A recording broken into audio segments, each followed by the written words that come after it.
Hello and welcome to MM academy. मैं हूं Shashank Lakhera. Now बिल्कुल ठीक पढ़ रहे हो, आपकी आर्थिक मंदी आने वाली है, ये बात बिल्कुल कंफर्म है। अब देखो, इसका एक बहुत ही बड़ा असर आपको भारत में देखने को मिलेगा। लेकिन अब आप यहाँ पे ये बोले कि आर्थिक मंदी आएगी कैसे। देखो, बेसिकली आर्थिक मंदी को हम जो है रिसेशन कहते हैं। रिसेशन का मतलब ये होता है कि जॉब्स नहीं होती, पैसों की जो है कमी हो जाती है। ठीक है। बेसिकली इस तरीके की चीज़ें जो है आपको देखने को मिलेंगी, और इसी को हम कहते हैं कि आर्थिक मंदी जो है लोगों के बीच आपको देखने को मिलेगी। और मेनली ये सिर्फ ऐसा नहीं है कि सिर्फ आपको इंडिया में देखने को मिले, और इसका एक बहुत ही बड़ा इम्पैक्ट जो है इंडिया पे भी आपको देखने को मिलेगा। इंडिया से करीब 100 बिलियन डॉलर, मतलब लगभग भारत की जितनी जीडीपी है, 3 ट्रिलियन डॉलर की हमारी जीडीपी है, तो उससे करीब 3% जो पैसा है वो निकल जाएगा। और उससे होगा ये कि जो मंदी है वो हमको देखने को मिलेगी। जॉब्स के जो है लॉसेस यहाँ पे होंगे। जब मार्केट से यहाँ पे पैसा निकलेगा ना, तो उसके बाद जो इंडिया के भी हालात है वो काफ़ी यहाँ पे गड़बड़ हो जाएंगे। लेकिन मैं पहली चीज़ आपको यहाँ पे क्लियर कर दूं कि आप इस वीडियो को पूरा देखो या ना देखो, लेकिन जो आपके पास पैसा है उसको जो है बिल्कुल आप यहाँ पे बचा के रखना, उसको बैंक के सेविंग अकाउंट में रखो बेसिकली। लेकिन उसको किसी भी अननेसेसरी चीज़ों पे जो है बिल्कुल यहाँ पे खर्च मत करना, नहीं तो आने वाले समय में आपको बहुत ही बेकार स्थिति जो है फेस करना पड़ सकती है। और देखो, कोविड-19 पैंडेमिक में ऑलरेडी जो है लोगों ने एक बहुत ही डिजास्टरस सिचुएशन जो है देखी। और इसके अलावा अगर आप दुनिया भर के देशों में देखोगे, आप अमेरिका चले जाओ, आप जर्मनी पढ़ लो, आप फ्रांस पढ़ लो, आप दुनिया भर के देशों को पढ़ लो, इसके अलावा भारत के पड़ोसी देशों को भी आप पढ़ लो, तो आपको ये समझ में जाएगा कि भाई पैसे जो है हमको सेव करने ही पड़ेंगे। क्योंकि श्रीलंका इकोनॉमिक क्राइसिस पे है। श्रीलंका के पास इतने भी पैसे नहीं है कि वो अपने लोगों को यहाँ पे प्रॉपर खिला पाए। वहीं अगर आप पाकिस्तान में देखोगे तो गिलगित बल्तिस्तान वाला जो एरिया है, न्यूज़ ये भी आती है कि पाकिस्तान जो है उसको बेच रहा है, उसको गिरवी रख रहा है।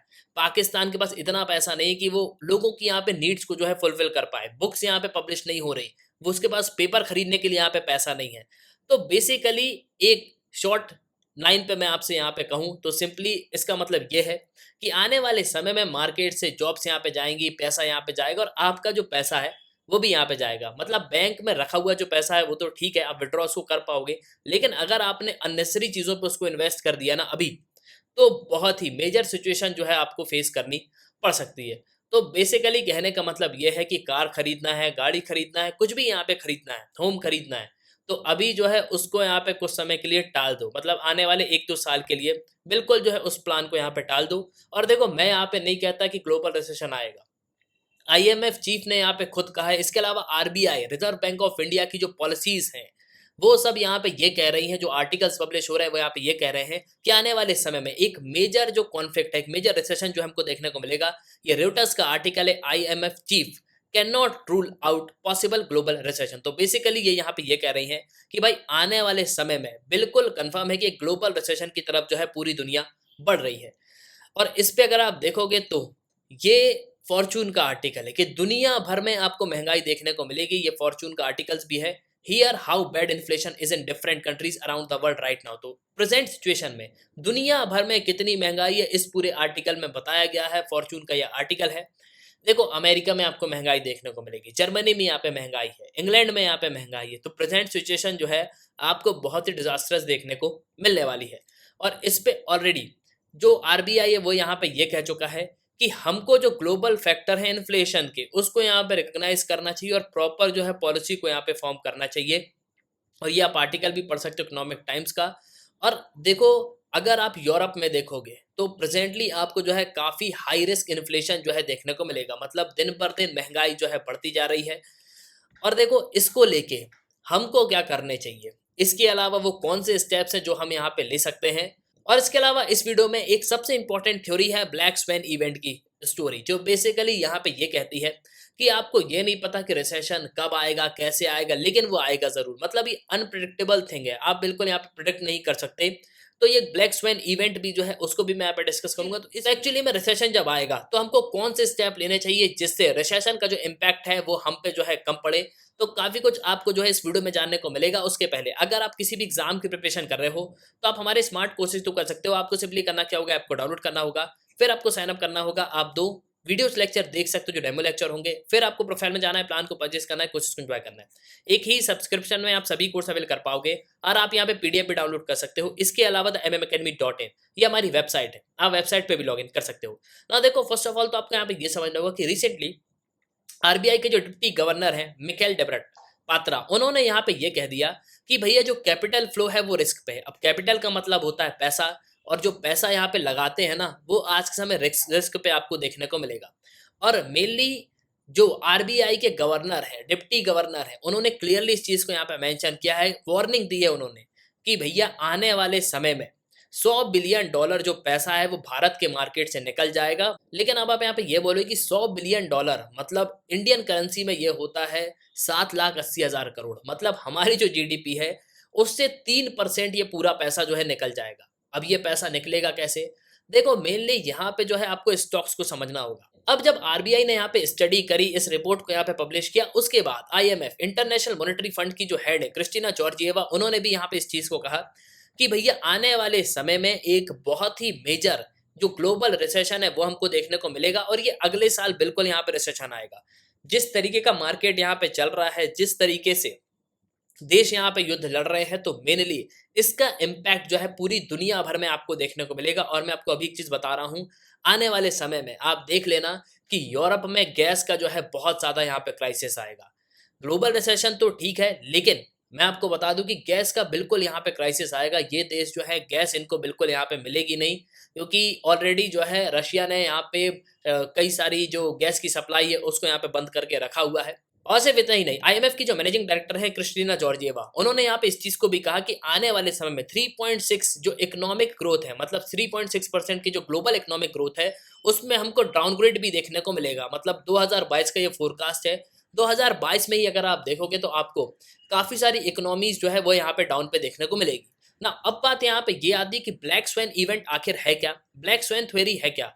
देखो बेसिकली ब्लैक स्वैन जो है यहाँ पे कोई इवेंट नहीं है, ये एक थ्योरी है। मतलब ये बेसिकली एक किताब जो है पब्लिश करी गई है, जहाँ पे ये बताया गया कि जो अनप्रेडिक्टेबल इवेंट होते हैं, मतलब सडन सरप्राइज जो है एकदम से यहाँ पे आ जाते हैं पूरी दुनिया के ऊपर, पूरी सोसाइटी के ऊपर, तो उसके इम्पैक्ट क्या होते हैं और उस समय जो हमको क्या करना चाहिए।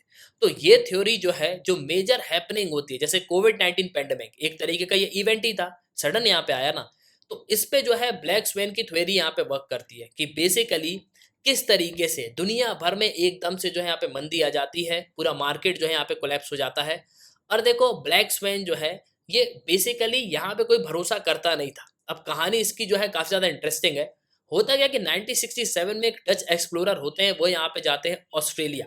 और सबसे इंपॉर्टेंट बात यहाँ पे यह है कि इन्होंने कभी इस चीज को नहीं माना कि जो स्वैन है, जो हंस है, वो ब्लैक कलर का होता है। मतलब ये यहाँ पे इसी चीज को मानते रहे कि स्वैन जो है, हंस हमेशा व्हाइट कलर का होता है। लेकिन जब ये ऑस्ट्रेलिया गए तो इन्होंने यहाँ पे जो है काले कलर के स्वैन को देख लिया, काले कलर को हंस को देख लिया, तो उन्होंने यहाँ पे इस चीज को माना कि नहीं, ऐसी चीजें भी जो है बिल्कुल यहाँ पे होती हैं। तो उसके बाद एक बुक जो है यहाँ पे पब्लिश करी गई, एक थ्योरी जो है यहाँ पे आई, जिसको जो है ब्लैक स्वैन थ्योरी कहा जाता है।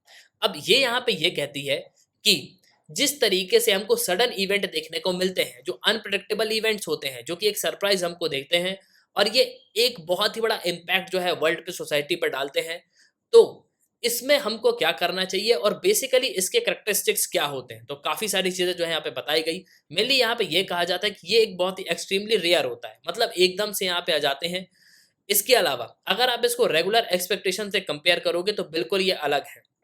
इसके कई सारे इम्पैक्ट जो है आपको देखने को मिलेंगे, मतलब बहुत ही सीवियर इम्पैक्ट जो है इसके होते हैं जब ये परेशानियां आती हैं, जब मंदी यहाँ पे आती है। इसके अलावा जैसे अगर आप एग्जांपल के तौर पे कोविड-19 पैंडेमिक ही ले लोगे ना, तो कोविड-19 पैंडेमिक के बाद आप स्थितियां देख लो, किस तरीके से लोग यहाँ पे जॉब के लिए जूझ रहे हैं, किसी के पास जॉब नहीं है, कई लोगों का जो बिजनेस है वो पूरी तरीके से यहाँ पे कोलैप्स हो गया। तो मेनली यहाँ पे ये बताया गया कि भाई इस तरीके के इवेंट्स भी दुनिया में होते हैं, जो सडन इवेंट्स होते हैं, उसी को जो है ब्लैक स्वैन कहते हैं। लेकिन अब ब्लैक स्वैन इवेंट्स क्या कभी आया है, कभी ऐसा जो कोई चीज़ आई हो उसको जो है हमने ब्लैक स्वैन इवेंट का नाम दिया हो? तो हाँ बिल्कुल।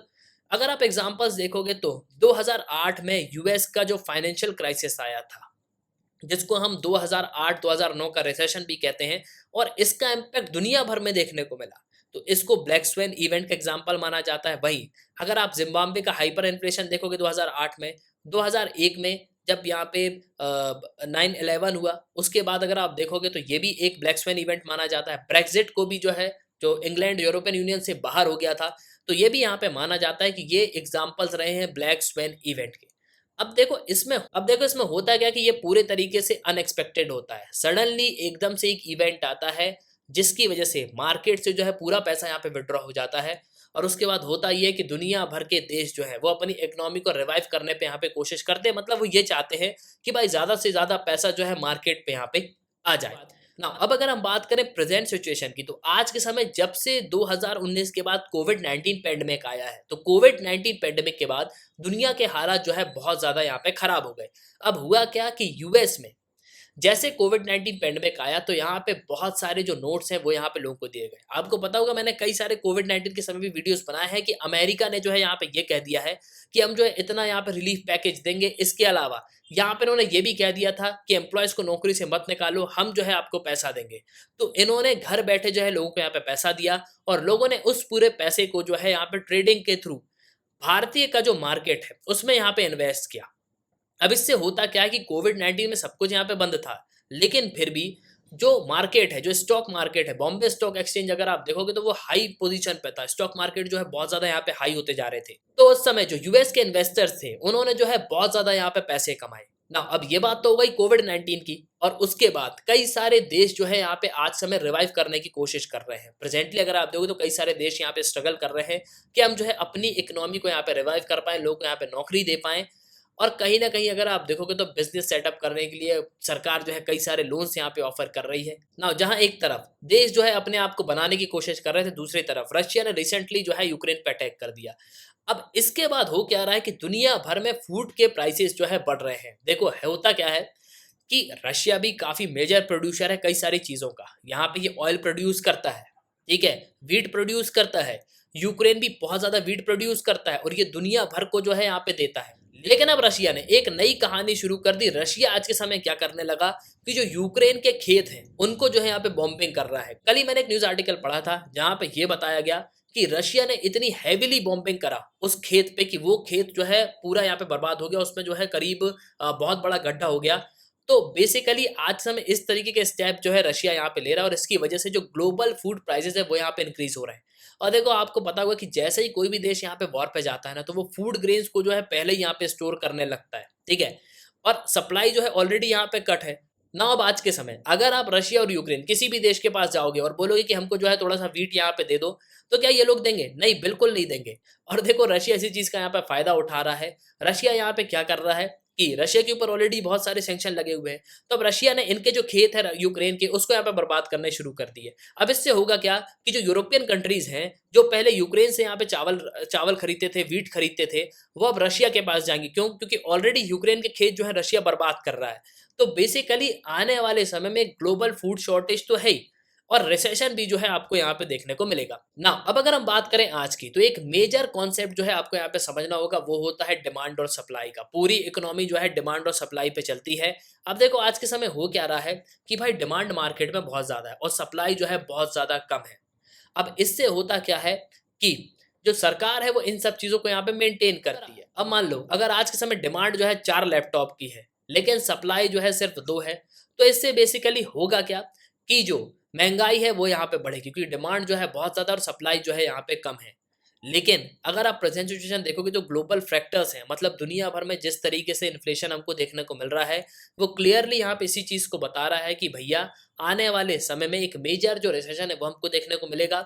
और देखो ऑलरेडी यूरोप में जो है काफ़ी इन्फ्लेशन आपको देखने को मिलेगा। यूरोप में जो है कई सारी प्रॉब्लम्स आपको देखने को मिलेगी, और इसका एक बहुत ही सिग्निफिकेंट जो इम्पैक्ट है वो आपको हर एक देश में देखने को मिलेगा। नाउ अब आप यहाँ पे ये बोलो कि रिसेंटली मैंने बताया कि भारत के मार्केट से 100 बिलियन डॉलर जो है यहाँ पे निकल जाएंगे, तो इसकी भरपाई करने के लिए भारत सरकार यहाँ पे क्या करेगी? देखो रिसेंटली कुछ ही दिन पहले जो इंडियन एक्सप्रेस का मैं न्यूज एनालिसिस बनाता हूँ, उस पे मैंने एक आर्टिकल को जो है डिस्कस किया था कि आरबीआई यहाँ पे कुछ फ्रेमवर्क जो है लेके आएगा, जिससे जो बहुत सारे डॉलर्स हैं उनको जो है हम यहाँ पे इन्वेस्ट कराएंगे अपने मार्केट में, जिससे जो मार्केट है उसको हम यहाँ पे कंट्रोल कर पाए। लेकिन मान लो ये सब जो यूएस स्टॉक्स जो इन्होंने इन्वेस्ट करके रखे हैं, जो $100 बिलियन यहाँ पे निकलेंगे, तो ये तो यूएस के हैं, क्योंकि यूएस ने इन्वेस्टर्स ने भारत में जो है निवेश किए हैं। तो अगर मान लो ये निकल गए, तो इसके बाद भारत सरकार क्या करेगी? तो भारत सरकार यहाँ पे कुछ नहीं करने वाली, भारत सरकार आपसे पैसा यहाँ पे लेगी। जी हाँ, भारत सरकार आपसे यहाँ पे पैसा लेने वाली है, और वो किसी स्कीम के थ्रू जो है आपसे मार्केट में इन्वेस्ट कराएगी। मतलब या तो वो बैंक रेट यहाँ पे हाई कर दे, तो आप जो है अपना पैसा यहाँ पे और भी बैंक मार्केट्स में इन्वेस्ट कर सकते हो, ठीक है? और भी चीज़ों पे यहाँ पे सरकार इन्वेस्ट करवा सकती है। मतलब ये पूरे घुमाने के तरीके होंगे, घुमा फिरा के जो बहुत सारी चीज़ें हैं, वो आपके ऊपर जो है लाई जाएँगी, लेकिन आपको जो है कहीं भी अपना पैसा जो है इन्वेस्ट नहीं करना है।